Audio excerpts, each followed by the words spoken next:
அனைவருக்கும் வணக்கம். Welcome to Eicher academy. Already நம்ம வந்து சயின்ஸில் முக்கியமான டாபிக்ஸில் ஒன்று ஒன்றா பார்த்துட்டு இருந்தோம். ஓகேங்களா? ஃபஸ்ட்டு இதில் வந்து லைட் பற்றி பார்த்தோம். அதற்கு அடுத்து ஒரு முக்கியமான டாபிக் அப்படின்னா சவுண்ட். ஏன் இதெல்லாம் பார்க்குறோம் அப்படின்னா, நம்ம முன்னே சொன்ன மாதிரி லைட், சவுண்ட், ஹீட் இது மூன்றுமே வந்து பார்த்திங்கன்னா ஒரு விதமான ஆற்றல். ஓகேங்களா? அந்த ஆற்றல்ன்ற கான்செப்டில் அப்படி ஒன்றா பார்க்கலாம் அப்படின்ற மாதிரி பார்க்குறோம். இப்போ நம்ம பார்க்க போகிறது பார்த்திங்கன்னா ஒலியியல், சவுண்ட், ஒலியியல். ஓகேங்களா? நம்ம சவுண்டில் நம்ம சொன்னோம் இல்லைங்களா, எல்லாமே ஒரு விதமான ஆற்றல் அப்படிங்கும்போது, அப்போ ஒலியும் பார்த்திங்கன்னா ஒரு விதமான ஆற்றல் தான். அப்போ எல்லாத்துலேயுமே ஃபஸ்ட்டு பாயிண்ட் பார்த்திங்கன்னா ஒரு வித ஆற்றல்.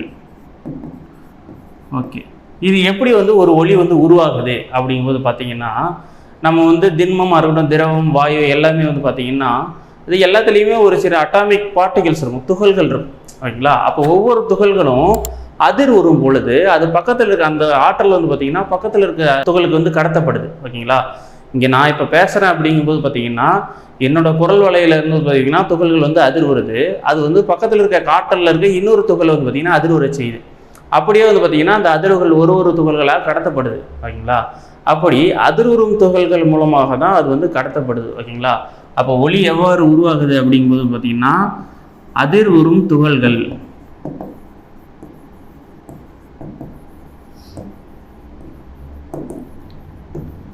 அதிர்வுறும் துகள்கள் மூலமாக இது வந்து கடத்தப்படுது. ஓகேங்களா? இதில் எப்படி கடத்தப்படுது அப்படிங்கும்போது பார்த்தீங்கன்னா ஒலி பரவுறதுக்கு ஊடகம் தேவையா அப்படின்ற ஒரு கான்செப்ட். நம்ம இதுக்கு முன்னாடி லைட்டு பார்த்துருப்போம். லைட்டு வந்து பரவுறதுக்கு ஊடகம் தேவையில்லை அப்படின்னு சொல்லி பார்த்துருப்போம். ஓகேங்களா? ஏன்னா அது வெற்றிடத்தில் கூட பரவும் அப்படின்ற மாதிரி சொல்லுவோம்.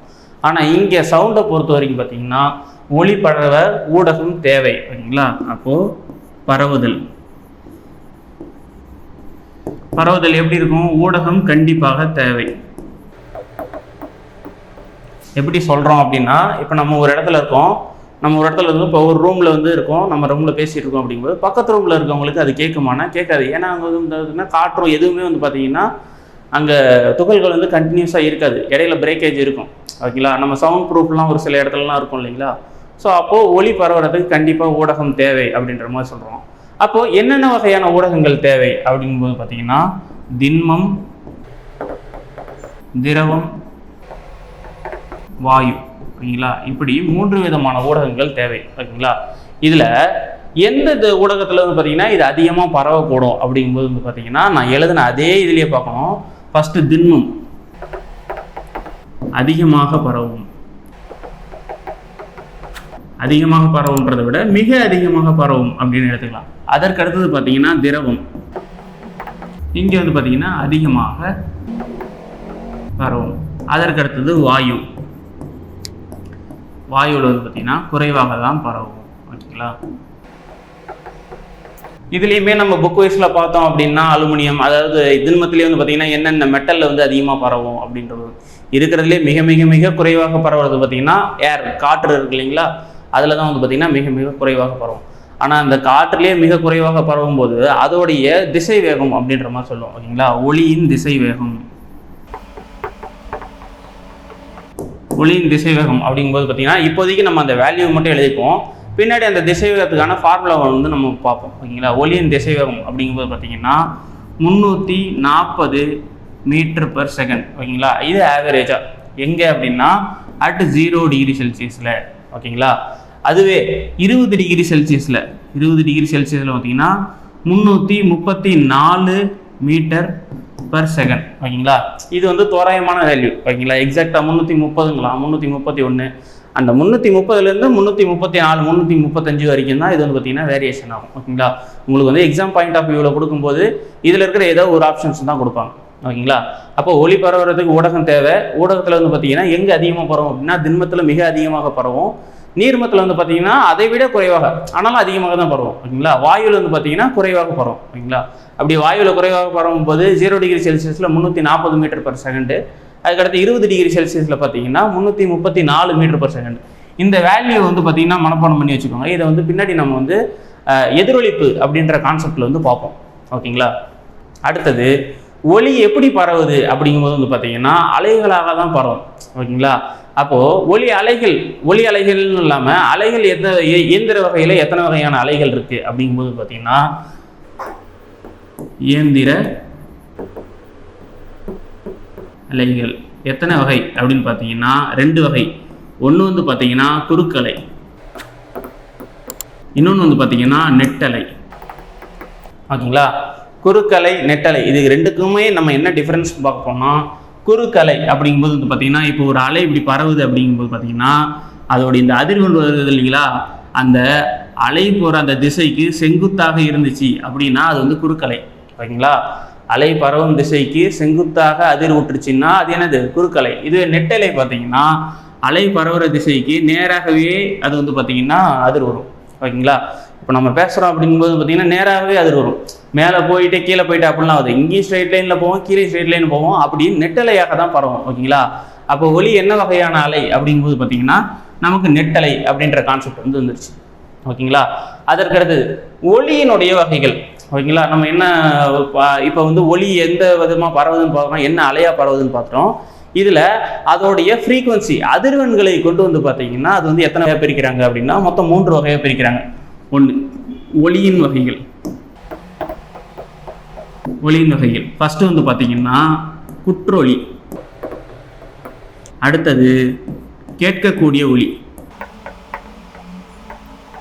அடுத்தது பார்த்தீங்கன்னா மீயொலி. மீயொலி. ஓகேவா? இது 3லையுமே என்ன நமக்கு என்ன வேல்யூ ஞாபகம் வச்சுக்கணும் அப்படின்னா நம்ம கேட்கக்கூடிய ஒலியை மட்டும் ஞாபகம் வச்சுக்கலாம். ஓகேங்களா? அதோடைய வேல்யூ பார்த்தீங்கன்னா 20 ஹெர்ட்ஸ் முதல் 20,000 ஹெர்ட்ஸ். ஓகேங்களா? கேட்கக்கூடிய நம்ம மனித காதுகளுக்கு கேட்கக்கூடிய ஒலி பார்த்தீங்கன்னா 20 ஹெர்ட்ஸ்லேருந்து 20,000 ஹெர்ட்ஸ் வரைக்கும் தான் நமக்கு கேட்கும். ஓகேங்களா? அதுதான் என்ன சொல்கிறாங்க இங்கே கேட்கக்கூடிய ஒலி அப்படின்ற மாதிரி சொல்கிறாங்க. அப்போது இந்த 20 ஹெர்ட்ஸை விட குறைவாக இருந்துச்சுன்னா அப்போது லெஸ் தென் 20 ஹெர்ட்ஸ் அப்படின்னு இருந்துச்சுன்னா குற்றொலி. ஓகேங்களா? கிரேட்டர் தென் இந்த கேட்கக்கூடிய ஒலி அதிகமாக கேட்கக்கூடியதுன்னா 20,000 ஹெர்ட்ஸ் சொன்னோம் இல்லைங்களா, அப்போ அதை விட அதிகமாக இருந்துச்சு அப்படின்னா வந்து பார்த்தீங்கன்னா மீயொலி. அப்போது கிரேட்டர் தென் 20,000 ஹெர்ட்ஸ். ஓகேங்களா? அவ்வளோதான். அப்போ ஒலியின் வகைகள்னு பார்க்கும்போது பார்த்தீங்கன்னா 3 தான். ஒன்று வந்து குற்றொலி, இன்னொன்று கேட்கக்கூடிய ஒலி, இன்னொன்று மீயொலி. ஓகேங்களா? குற்றொலி வந்து பார்த்தீங்கன்னா 20 ஹெர்ட்ஸுக்கு கீழே, மீயொலி பார்த்தீங்கன்னா 20,000 ஹெர்ட்ஸுக்கு மேலே. இதற்கு இடைப்பட்ட அந்த அதிர்வெண் இருக்கு இல்லைங்களா, அதை வந்து நம்ம என்ன சொல்கிறோம்னா கேட்கக்கூடிய ஒலி அப்படின்ற மாதிரி சொல்கிறோம். இதில் முக்கியமாக நம்ம என்ன பார்க்குறோம்னா இந்த குற்றொலி, மீயொலி இதனுடைய பயன்பாடுகளை தான் நம்ம வந்து அதிகமாக பார்ப்போம். ஓகேங்களா? குற்றொலி அப்படிங்கும்போது வந்து பார்த்தீங்கன்னா இது வந்து பாதுகாப்பு சாதனங்களில் பயன்படுத்தப்படுது. ஓகேங்களா? அதாவது எப்படின்னா செக்யூரிட்டி கேமராஸ் இல்லாமல் சென்சார் இருக்கும். ஓகேங்களா?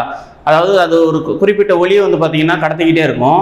இடையில ஏதோ ஆப்ஸ்டக்கிள்ஸ் வந்துச்சு, யாராவது அவங்க நடந்து போகிறாங்க அப்படின்னா அந்த பட்டு திரும்ப எதிரொலிக்கும்.